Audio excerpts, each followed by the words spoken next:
So, what in tarnation just happened? Hello everybody, this is Bacon, a very impromptu video. Obviously this one wasn't planned, but some things have gone down in the Subnautica space in the last couple of days/hours that I most definitely want to update you guys on because they are fairly major and they could possibly affect the future of Subnautica 2 and Unknown Worlds Entertainment. So the long and short of this is that about 1.5 days ago at the time of recording, Krafton has announced that they are replacing the leadership of Unknown Worlds Entertainment with somebody else who will be taking that position effective immediately. But let's backtrack. Who is Krafton? Who's taking over? What is happening? Okay, so Krafton is a major publishing company, most well known for PUBG, who in 2021 acquired Unknown Worlds Entertainment, the development studio behind Subnautica. Now, when I spoke to one of the developers, Obraxis, about it back then, he said that it was actually a positive change. It gave them more resources to kind of execute their vision, and Krafton wouldn't be directly involved in development anyways, so they could kind of still do their own thing with the original team, and everything seemed great. Well, on the 2nd of July, Krafton has announced, and I quote, "The global video game holding company and publisher announced a leadership change at its creative studio. Steve," and I apologize, I'm gonna butcher this, "Papoutsis, a gaming industry veteran, has been appointed CEO of Unknown Worlds, where he will oversee the studio's overall management and creative direction." So who exactly did he replace? Well, this is the big one. Not one person, not two, but three. Charlie Cleveland, the original co-founder and director of Unknown Worlds Entertainment, Max McGuire, the other co-founder of Unknown Worlds Entertainment, and Ted Gill, the company president of Unknown Worlds Entertainment. So in a single sweep, that entire leadership is now gone. Now the press release continues to say that while Krafton sought to keep the co-founders and original creators on board, they have basically decided to depart and continue with their own projects. So that is pretty freaking wild. Let's talk a little bit about Steve, who will be taking over here. Now, this guy is definitely not an industry novice. According to his IMDb page, he was the senior producer on Dead Space, the executive producer on Dead Space 2, a producer on Dead Space 3, and perhaps most well known, he was the chief development officer for the Callisto Protocol. Now look, we can debate how successful those games were individually, and that's fine. But the bottom line here is Steve definitely knows what he is doing, at least in the sense that he has a ton of industry experience. So this news dropped, and I mean, I don't have to tell you that the Discord and Reddit essentially went haywire. There was disarray everywhere, people panicking, essentially saying, well, that's it, Subnautica 2, I guess it's over, it's done, it's GG's. The entire subreddit essentially went into full panic mode. I posted about it on Twitter, and people in the replies were essentially given up, saying that that's it, they're no longer wishlisting Subnautica 2. And I mean, it's not even a completely unreasonable position to take.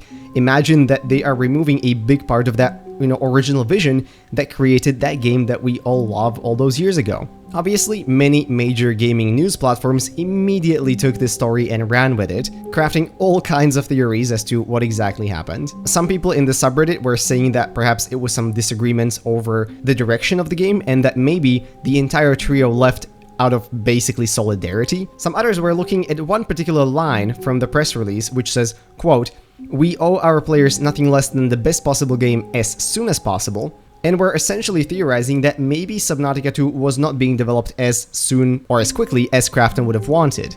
And so they brought somebody on board who might be able to push it out the door faster, which was also kind of concerning since the Callisto Protocol was known for some pretty bad crunch. So there's a lot of noise going around and a lot of people are panicking. Well, only a few hours ago, at the time of recording this, Unknown Worlds has published an official letter to our community to essentially answer some of these growing concerns. Now, this post is fairly long, but I'm gonna sum up kind of the most important points for you here. One, Steve has already began to kind of integrate into the team, so he's learning about what they do day to day, trying to understand exactly what the game is about, and exactly what he will need to do to get the game out the door. As far as they say, the direction of the game will not be changing. It is still single player first with some optional co-op elements.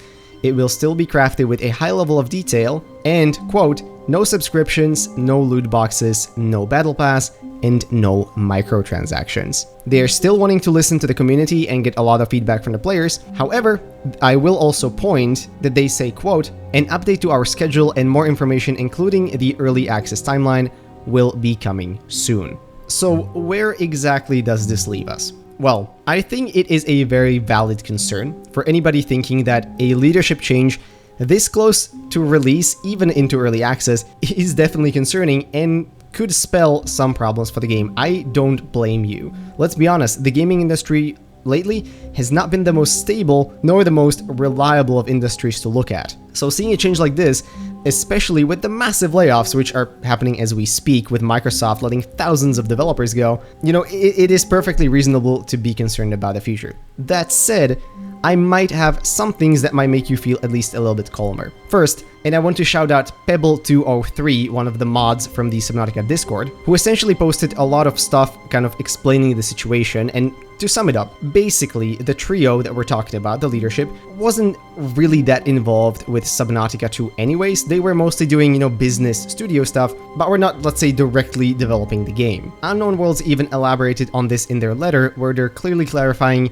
that the core development team, the people who are actually building the game day to day, are the same. So nothing is changing there, and hopefully, since the game has already been quite far down development, I mean, it is supposed to be coming into early access this year, I would not expect that early access will undergo massive changes under this new leadership, and so chances are, whatever that original vision is, will be what we will get, at least for early access. Now, what will happen after that is anybody's guess. I would not necessarily be giving up just yet. I am glad to see that they are still committed to the no subscriptions, no battle pass, no microtransactions model. I like that they are still pushing single player first with optional co-op. I think that is all great. However, given this massive change, I personally would not be surprised if early access got pushed back. Pebble said that the game is still coming out this year. Whether that will be the case remains to be seen. Look, I will say, if you're concerned about the game, I completely get it. I think it is a valid fear, especially given the state of the industry and what's been happening with many other franchises.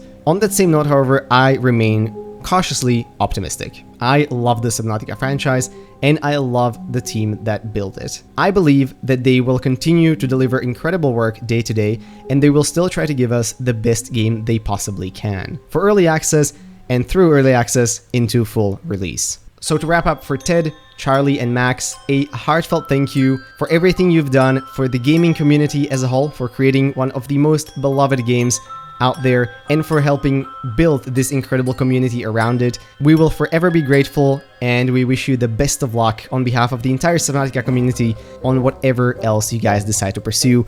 We will watch your careers with great interest. To the Unknown Worlds team, currently working on the game, stay strong, guys. We still believe in you. We want to see the best Subnautica that has ever graced our hard drives, and I, for one, am still, despite all of this, excited for early access. And for Steve, the new lead, all I can say is we're putting our faith in you, and we hope the game is going to be amazing. Best of luck, and best of luck to the entire development team. So that's it, guys. I imagine there will be more news coming out in the following days. I will likely keep you posted on those on the Discord or on Twitter. If you follow me on either of those, the links are down in the description. You will get the news there. I want to give a huge heartfelt shout out to our new members, Sander and Crayenda. Thank you guys so much. I really appreciate it. If any of you other guys want to help support the channel, the button is right down there next to the subscribe option. And if you enjoyed the video, maybe consider leaving a like, commenting, and letting me know how you feel about this whole situation. With that, I'm gonna wish you all a beautiful rest of the day,